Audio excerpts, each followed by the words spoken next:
वजीर दिफा राजनाथ सिंह ने जुमेरात को कहा कि वो चीन के मसले पर लोकसभा में बहस के लिए तैयार हैं। कांग्रेस लीडर अधीर रंजन चौधरी ने चंद्रयान 3 मिशन पर लोकसभा में शुरू होने वाली बहस के दौरान वजीर दिफा के बयान के दरमियान राजनाथ सिंह को मुखातिब करते हुए कहा कि अगर आप में हिम्मत है तो चीन के मसले पर बात करें। इस पर राजनाथ सिंह ने कहा कि वो चीन के सिलसिले में बातचीत के लिए तैयार हैं और अपना सीना चौड़ा करके फख्र के साथ चीन के मामले पर बहस के लिए तैयार हैं। पूरी हिम्मत है, पूरी हिम्मत है, पूरी हिम्मत है, पूरी हिम्मत है।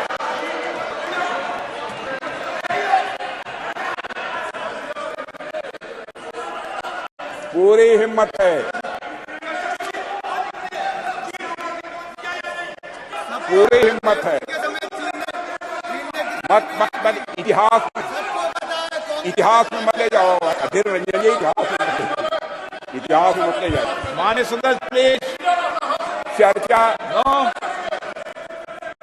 चीन पर भी अध्यक्ष महोदय, अरे भाई अब सुन लिया आपकी बात, मेरी बात सुन।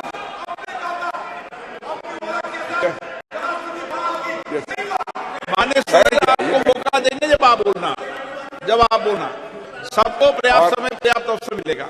और मैं बतलाना चाहता हूं अध्यक्ष महोदय, मैं बीच में कहीं पर अपने को डिबेट नहीं करना चाहता हूं।